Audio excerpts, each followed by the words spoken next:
తాకట్లో ఉన్న మీ బంగారాన్ని విడిపించి ఆ రోజు ఆన్లైన్ రేటుకి కొంటాం. Sharma gold company. అందరికీ నమస్కారం. నా పేరు మాధురి. ఈరోజు మనతో పాటు ఉన్నారు ప్రముఖ జ్యోతిష్య వాస్తు పండితులు బ్రహ్మశ్రీ డాక్టర్ నాయకంటి మల్లికార్జున శర్మ గురువు గారు మనతో పాటు ఉన్నారు. నమస్కారం గురువు గారు. నమస్కారం అమ్మా. మరి ఈ మాసంలో మనకి కర్కాటక రాశి వారికి ఎలా ఉండబోతుందో వాళ్ళ ఫలితాలు తెలియజేస్తారా? తప్పకుండా అమ్మా. ఓం శ్రీ గురుభ్యో నమః. కర్కాటక రాశి వాళ్ళ యొక్క ఫలితాలు ఫిబ్రవరి నెలలో చెప్పుకునే ముందుగా గ్రహస్థితిని ఒకసారి మనం పరిశీలన చేద్దాం. వృషభంలో గురువు, మిథున కర్కాటక రాశుల్లో కుజుడు, కన్యలో కేతువు, రవి బుధులు మకర కుంభరాశిలో సంచారం చేయటం, శని కుంభరాశిలో సంచారం చేయటం, రాహు శుక్రులు మీనరాశిలో సంచారం చేస్తూ ఉంటాడు. ఇవి ఈ ఫిబ్రవరి మాసంలో గ్రహాల యొక్క పొజిషన్. మరి ఈ కర్కాటక రాశి వాళ్ళకి ఏ విధంగా ఉండబోతుంది అని చూస్తే, కర్కాటక రాశి వాళ్ళకి లాభస్థానంలో గురువు యొక్క సంచారం వల్ల ఆర్థిక స్థితిగతి మెరుగుపడుతుంది. గతం కంటే కూడా కొంత అనుకూలంగా ఉండే అవకాశం ఒకటి ఉంటుంది. అంటే గురువు ఇక్కడ ఏకాదశ స్థానంలో ఉంటే లాభంలో ఉన్నాడు కాబట్టి ఆర్థిక స్థితిగతులు మెరుగుపడటమే కాకుండా మంచి ఉద్యోగంలో ఉండటం, ఉద్యోగంలో ప్రమోషన్లు రావటం, అలానే స్థానచలనం జరిగే అవకాశాలు ఎక్కువ ఉంటుంది, ట్రాన్స్ఫర్ జరిగే అవకాశాలు ఎక్కువ ఉంటాయి. దాంతోపాటు నూతన ఉద్యోగాల్లో లభించే అవకాశం ఉండటం, అంటే కొత్త ఉద్యోగాలకి వెళ్ళే అవకాశాలు ఎక్కువగా ఉంటాయి. దానితోపాటు నూతన వ్యాపారాల్లో కూడా మంచి లాభాలు కలగటం, భాగస్వామ్య వ్యాపారం కూడా బాగా కలిసి వచ్చే అవకాశం బాగా ఎక్కువ ఉంటుంది. అంటే వ్యాపార రీత్యా వృత్తి, ఉద్యోగ, వ్యాపార రంగాల్లో వీళ్ళకి అనుకూలమైన ఫలితాలు జరిగే అవకాశం ఖచ్చితంగా ఉంటుంది. దేని ప్రభావం వల్ల? గురువు యొక్క ప్రభావం వల్ల కర్కాటక రాశి వాళ్ళకి అనుకూలంగా ఉంటుంది. అలానే కేతుగ్రహం యొక్క ప్రభావం, అంటే కర్కాటక రాశి వాళ్ళకు తృతీయ స్థానంలో కేతు యొక్క సంచారం వల్ల అన్నదమ్ముల మధ్యలో బాండింగ్ అనేది బాగా పెరగటం, సఖ్యత బాగా పెరగటం, కోర్టు సమస్యలు పరిష్కారం కావటం, పిత్రార్జితం వచ్చే అవకాశాలు ఎక్కువ ఉంటాయి. గతంలో ఏదైతే పిత్రార్జితం అనేది బ్రేక్ అయిందో, కోర్టు వల్ల ఆగిపోయిందో, అలాంటివన్నీ కూడా వచ్చే అవకాశాలు బాగా ఎక్కువ ఉంటాయి. అంటే ధనం అనేది ఆకస్మికంగా ధనలాభం కలగటం ఒకటి, అలానే ఆకస్మికంగా ధనలాభంతో పాటు వీళ్ళు గతంలో ఎవరికైతే అప్పిచ్చారో వాళ్ళు మొండి బాకీలు అంటారు, వాళ్ళు ఇవ్వరు అనుకుని వదిలేసుకున్న డబ్బు కూడా వీళ్ళ ముందుకు వచ్చే అవకాశాలు ఎక్కువ ఉంటాయి. అంటే వీళ్ళ కాళ్ళ దగ్గరికి వచ్చే అవకాశం ఒకటి ఉంటుంది. కాబట్టి ఆ కాళ్ళ దగ్గరికి వాళ్ళే వచ్చి వాళ్ళే డబ్బు ఇచ్చే అవకాశాలు ఎక్కువ ఉంటాయి. అంటే మొండి బాకీలు వసూలయ్యే అవకాశాలు ఎక్కువ ఉంటాయి. తీర్థయాత్రలు, పుణ్యక్షేత్రాలకు తిరగటం ఒకటి, దాంతోపాటు ఆధ్యాత్మికంగా ముందుకు వెళ్ళటం ఒకటి, ప్రణాళికాబద్ధంగా రూపొందించుకునే అవకాశాలు ఎక్కువ ఉంటాయి. ప్రణాళికాబద్ధంగా కూడా రూపొందించుకోవటమే కాకుండా జ్ఞాన సముపార్జన అంటారు, అంటే జ్ఞానాన్ని సంపాదించాలని ఒక ఆలోచనలో ఉంటాం. విద్యార్థులకి వేరే వ్యాపకాలన్నీ కూడా తగ్గించుకొని చదువు మీద శ్రద్ధ పెట్టే అవకాశాలు ఎక్కువ ఉంటాయి. అందువల్ల మంచి ఉత్తీర్ణత సాధించే అవకాశం కూడా ఉంటుంది. చదువు పట్ల ఆసక్తి బాగా పెరుగుతుంది గతం కంటే కూడా. అంటే ఇవన్నీ కూడా కర్కాటక రాశి వాళ్ళకి గోచారీత్యా జరిగే ఫలితాలు. మిగతా గ్రహాలని మనం చూసుకునేటట్టయితే ఇక్కడ సప్తమ స్థానం రవి బుధుల యొక్క సంచారం. సప్తమంలో రవి బుధుల యొక్క సంచారం వల్ల సప్తమంలో రవి మంచి ఉద్యోగాన్ని ఇవ్వటమే కాకుండా సుస్థిరమైన స్థానాన్ని కూడా ఇచ్చేవాడు రవి. అలానే ఇక్కడ బుధుడి యొక్క ప్రభావం వల్ల కూడా నూతన వ్యాపారాల్లో బాగా కలిసి రావటం, అలానే నూతన వ్యాపారాలతో పాటు భాగస్వామ్య వ్యాపారం బాగా కలిసి రావటం, గతంలో మా వ్యాపారానికి పెట్టుబడిన వ్యక్తులు కూడా మిగతా వాళ్ళందరూ కూడా వచ్చి జాయిన్ అవుతారు. అంటే భాగస్వామ్యం బాగా పెరిగే అవకాశాలు ఎక్కువ ఉంటాయి. అంటే నేను పెట్టుబడి పెడతాను అనే వాళ్ళు ఎక్కువ మంది అవుతారు ఇక్కడ. అందువల్ల వాళ్ళకి లాభమే. అలాగా రవి బుధుల యొక్క కలయిక కూడా వీళ్ళకి కొంత లాభం కలిగే అవకాశాలు బాగా ఎక్కువ ఉంటాయి. అందువల్ల వ్యాపారం అనేది బాగుంటుంది, వ్యాపార పరంగా అనుకూలంగా ఉంటుంది, ఎలాంటి ప్రాబ్లం లేదు. అయితే ఏంటంటే భాగ్యస్థానంలో శుక్రుడు యొక్క సంచారం. భాగ్యస్థానంలో శుక్రుడు అంటే వివాహానికి సంబంధించిన విషయాలు. శుక్రుడు ఏంటంటే సుఖాన్ని, భోగాన్ని, సౌఖ్యాన్ని, వివాహాన్ని ఇచ్చేవాడు శుక్రుడు. అంటే వివాహం అనేది చాలా ఇంపార్టెంట్ మన జీవితంలో.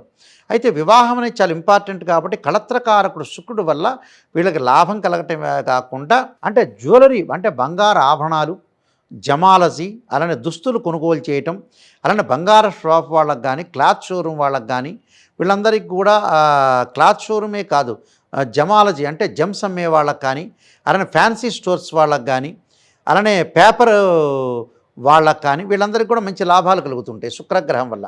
అలానే సినిమా యాక్టర్స్ కానీ, అంటే మూవీ కళాకారులకు కానీ, అలానే నాటకాలకు కానీ, యూట్యూబ్ ఛానల్స్ వాళ్ళకి కానీ, వీళ్ళందరికీ కూడా మంచి లాభాలు కలిగే అవకాశాలు బాగా ఎక్కువ ఉంటాయి. అలానే కెమెరామెన్స్ కూడా మంచి లాభాలు కలిగే అవకాశాలు బాగా ఎక్కువ ఉంటాయి. అలానే ఫంక్షన్ హాల్స్ వాళ్ళకి కానీ, ఫంక్షన్ డెకరేషన్ చేసేవాళ్ళం వీళ్ళందరికీ కూడా అధిక లాభం కలిగే అవకాశాలు ఫిబ్రవరి మాసంలో ఉంది. వివాహ సంబంధాలు కూడా మంచి సంబంధాలు కలిసే అవకాశాలు ఎక్కువ ఉన్నాయి. అంటే బట్ శుక్రుడి వల్ల మంచి లాభం కలిగే అవకాశం ఉంటుంది. అలానే రాహు వల్ల కూడా విదేశాలకు వెళ్ళే ప్రయత్నాలు అనేవి కొంత ఆగిపోతూ ఉంటాయి. వెళ్ళాలనుకుంటారు కానీ వెళ్ళలేని స్థితి వచ్చే అవకాశాలు ఒకటి ఉంటాయి. అంటే దగ్గరికి వచ్చినట్టు వచ్చి వెనక్కి వెళ్తుంటాయి. అంటే ఆందోళన చెందాల్సిన పనేం లేదు. కొన్ని రోజుల తర్వాత వాళ్ళు వెళ్ళే అవకాశం, గ్రహస్థితి అనేది మారిపోతే వెళ్ళే అవకాశం అనేది ఒకటి ఉంటుంది. కాబట్టి ఈ గ్రహాలన్నీ కూడా చాలా అనుకూలంగా ఉంటాయని చెప్పుకోవచ్చు వీళ్ళకి, ఈ రాశి వాళ్ళకి. కానీ అష్టమ స్థానంలో శని ఉన్నాడు. అష్టమ స్థానంలో శని ఉంటే చాలామంది కూడా ఆందోళన చెందుతుంటారు, నాకు అష్టమ స్థానంలో శని ఉందని. కానీ బట్ ఆరోగ్యపరంగా శ్రద్ధ పెట్టండి. ఆరోగ్యాన్ని అష్టమంలో శని అంటే శని ఆయుష్కారకుడు. అంటే లైఫ్ని ఏదైతే ఆయుష్ను పెంచేవాడు ఇక్కడ శనే. రవి ఆరోగ్యానికి, కుజుడు ప్రమాదకారకుడు అంటారు. ఇక్కడ ఏదైతే ప్లానెట్ అనేది శాటర్న్ ప్లానెట్ అనేది అష్టమ స్థానంలో ఉండటం వల్ల ఈ చివరిలో ఇంక వెళ్ళిపోయే స్థితిలో ఉంది. వెళ్ళిపోయే స్థితిలో ఉన్నప్పుడు ఎలాంటి మంచి చేస్తాడో చెడు చేస్తాడో కూడా ఆలోచన చేసే వ్యక్తులు ఉంటారు.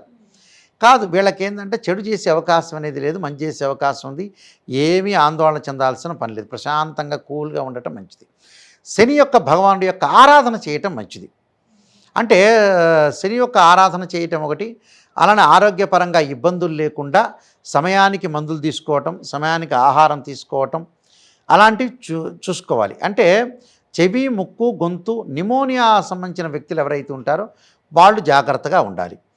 అయితే శని వల్ల కొంత లాభం కలుగుతుంది, కొంత నష్టము కలుగుతుంది. వాళ్ళకి ఆర్థిక పరంగా అనుకూలంగా ఉంటుంది. శుక్రుడి వల్ల ఆర్థిక పరంగా అనుకూలంగా ఉంటుంది. శని వల్ల కొంత ఆరోగ్యపరంగా కొన్ని ఇబ్బందులు కలుగుతాయి. దానివల్ల వీళ్ళు ఆందోళన చెందాల్సిన పని లేదు. అయితే మిగతా గ్రహాలను మనం చూసుకునేటట్టయితే సప్తమంలో రవి ఉన్నాడు. ఈ సప్తమంలో రవి యొక్క ప్రభావం వల్ల ముఖ్యంగా ఉద్యోగ ప్రయత్నాలు ఎవరైతే నూతనంగా చేస్తారో వాళ్ళకి ఎక్స్పెక్ట్ చేయరు, నాకు ఇంత మంచి ఉద్యోగం వస్తుందా అని. వాళ్ళ మీదే నమ్మకం తగ్గిపోతుంది. నాకు ఇంత మంచి ఉద్యోగం వచ్చిందని ఆలోచన చేస్తుంటారు. దానివల్ల మంచి వాళ్ళకి ఒక కాన్ఫిడెన్స్ అనేది బాగా పెరిగి నాకు మంచి ఉద్యోగం వచ్చింది, ఒక బాధ్యతాయుతమైన ఉద్యోగం వచ్చింది, నేను చాలా జాగ్రత్త చేయాలనే ఒక పాయింట్లో వాళ్ళు ఉంటారు. కాబట్టి ఉద్యోగ ప్రయత్నాలు సఫలీకృతం అవుతాయి, మంచి ఉద్యోగం వస్తుంది, ఆ ఉద్యోగంలో కూడా రాణింపు జరుగుతుంటుంది. అంటే ప్రతిదాన్ని కూడా మనం ఆలోచన చేయాలి, థింక్ చేయాలి. అంటే ఇక్కడ రవి గ్రహం అనేది చాలా అనుకూలంగా ఉంది. బుధుడు కూడా మిశ్రమ ఫలితాన్ని ఇస్తున్నాడు. కాబట్టి వీళ్ళకి మంచి చేసే అవకాశాలే బాగా ఎక్కువ ఉన్నాయి గ్రహాలు అనేవి. అందువల్ల ఏమీ ప్రశాంతంగా ఆందోళన చెందకుండా వీళ్ళు గురువు బలం అనేది చాలా బాగుంది వాళ్ళకి. అంటే జూపిటర్ ప్లానెట్ అనేది చాలా బాగుంది కాబట్టి వాళ్ళకి ఆర్థిక పరంగా ముందుకు వెళ్తారు. అలానే కేతువు యొక్క బలం వల్ల కూడా ఇంటి మీద ఇల్లు వేయటం ఒకటి, కన్స్ట్రక్షన్ నిర్మాణం చేపట్టే అవకాశాలు బాగా ఎక్కువ ఉండటం ఒకటి, అలానే ఇల్లు కొనుగోలు చేయటం ఒకటి, పొలాలు, ల్యాండ్స్ ఇలాంటివన్నీ కూడా కొనుగోలు చేసే అవకాశాలు బాగా ఎక్కువ ఉన్నాయి. కాబట్టి టోటల్గా వీళ్ళకి ఎవ్రీథింగ్ ఈజ్ ఓకే అని చెప్పుకోవచ్చు. అంటే ప్రతిదీ కూడా బాగుంది, ఎక్కువ % బాగుంది. ఒక్క శని యొక్క ప్రభావం అనేది కొద్దిగా ఆందోళనకరంగా ఉంటుంది. కానీ బట్ ఆందోళన చెందాల్సిన పని లేదు. దానికి కొన్ని రెమెడీస్ అనేవి ఉంటాయి. ప్రతిదానికి ఒక సొల్యూషన్ అనేది ఒకటి ఉంటుంది జీవితంలో. అయిపోయింది కదా జీవితం అనే వృధా జీవితం అని అనుకోకూడదు. ఆ జీవితాన్ని మళ్ళీ నిలబెట్టడానికి, కన్స్ట్రక్షన్ చేయడానికి మనం ఎలాంటి పథకాలు వేసుకోవాలి, ఎలాంటి ప్రణాళికలు వేసుకోవాలి, ఎలా మనం ముందుకు వెళ్తామనేది ఆలోచన చేయాలి మనిషి. అయిపోయింది కదా అని ఆలోచన చేస్తే మనం వృధా అయిపోయినట్టే. ఎప్పుడప్పుడు అప్డేట్ చేసుకోవాలి, మైండ్ని అప్డేట్ చేసుకొని ఇక్కడ మిస్టేక్ జరిగింది, దీన్ని మళ్ళీ చేయకూడదు, ఈ గ్రహస్థితి వల్ల, ఈ గ్రహం వల్ల నాకు ఇలా జరిగింది, జరిగితే ఏమిటి అంటే ఆందోళన పడి నువ్వు ఇంట్లోనే ఉంటావా? ఉండకూడదుగా. దాన్ని ఎలా ఓవర్కమ్ చేయాలి? రైలు అనేది ఒక పట్టాల మీద వెళ్తుంటుంది, రైలు పట్టాలు తప్పింది, మళ్ళీ ఆ రైలు పట్టాలకి ఎక్కడానికి ఎలాగనే ఆలోచన చేయాలి. అంటే జీవితం అనేది చాలామంది కూడా ఆలోచన చేసేది ఏంటంటే నా జీవితం ఇంతే అయిపోయింది వృధా అనేది ఆలోచన చేయకూడదు మనిషి. మళ్ళీ దాన్ని ఎలా ఓవర్కమ్ చేయాలి, కృషితోటి మనం ఎలా ముందుకు రావాలి, మన జాతకపరంగా దోషాలు ఉన్నాయా, మనం చేసేది కరెక్టా, మనం చేసే ప్రొఫెషన్ కరెక్టా కాదని థింక్ చేయాలి. థింక్ చేసినప్పుడు కరెక్ట్ దానికి వెళ్తుంది. అసలు వాస్తవంగా ఏంటంటే ఎక్కడైతే మిస్టేక్ జరిగిందో ఆ మిస్టేక్ని సవరణ చేసుకోవాలి. ఇంకొంతమంది ఏం చేస్తున్నారంటే ఎక్కడన్నా జాబ్ చేస్తున్నాను అనుకో, ఉదాహరణకి ఆ జాబ్ చేస్తున్నప్పుడు ఆ జాబ్లో అక్కడ ప్రాబ్లం అవుతుంది, ఆ ఊర్లో వాళ్ళతోటో లేకపోతే ఆ ఆఫీసులోనే ఏదో ప్రాబ్లం, ఎక్కడ పోగొట్టుకున్నామో అక్కడ వెతుక్కోండి అంటారు. అక్కడ అక్కడ ఇంకో చోట ఎత్తుక్కొని బాగుపడవచ్చు. అక్కడ ఆ స్థానం అనేది మనం బాగలేదనుకోండి, వేరే స్థానంలో వెతుక్కోవచ్చు. కొంతమంది నానుడు ఉంటుంది, నానుండి ఎక్కడ పోయిందో అక్కడ వెతుక్కోవాలని అక్కడే జీవితాన్ని సర్వనాశనం చేసుకుంటారు. అక్కడేం చేసుకోక్కర్లా, వేరే చోట బాగుంటే ఇప్పుడు హైదరాబాద్లో జాబ్ చేస్తున్నారు బాగుంది కదా అని అమెరికాకి వెళ్తారు, గుంటూరులో జాబ్ చేస్తారు గుంటూరు వాళ్ళు అమెరికాకి వెళ్తారు.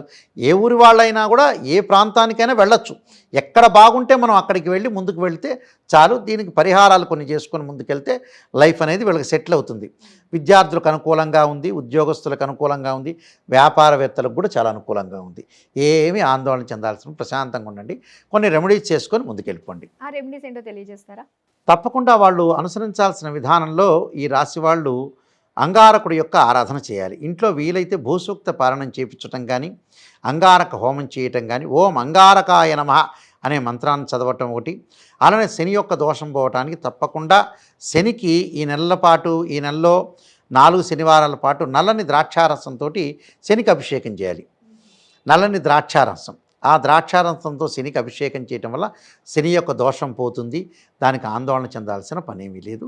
దాంతోపాటు వీళ్ళు చేయాల్సింది ఏదైనా సరే శైవ క్షేత్రాన్ని దర్శనం చేయటం. అంటే శ్రీశైలం కానీ, కాశీ కానీ, అలానే అమరావతి కానీ, ద్రాక్షారామం కానీ, పాలకొల్లు కానీ, ఏదైనా సరే ఉజ్జయిని కానీ శైవ క్షేత్రం అవన్నీ వెళ్ళకపోతే వాళ్ళ ఊర్లో ఉన్న శివాలయం ప్రదర్శన చేయడం మంచిది. రుద్రాభిషేకం చేసుకోవడం వల్ల చాలా మంచి జరిగే అవకాశం ఖచ్చితంగా ఉంటుందమ్మా. చాలా సంతోషం గురువుగారు. కర్కాటక రాశి వారికి సంబంధించిన ఫలితాలు తెలియజేసినందుకు ధన్యవాదాలు. నమస్కారం అండి. చూసారు కదండి, కర్కాటక రాశి వారికి ఎలా ఉండబోతుంది, అలాగే వాళ్ళు చేసుకోవాల్సిన పరిహారాలు ఏంటి, అలాగే వాళ్ళు దర్శించుకోవాల్సిన ఆలయాలు ఏంటి, ఇలాంటి మంచి విషయాలు తెలుసుకున్నాం కదా. నెక్స్ట్ ఎపిసోడ్ లో మనం సింహ రాశి వారికి ఎలా ఉండబోతుందో తెలుసుకుందాం. అంతవరకు సెలవు, నమస్తే.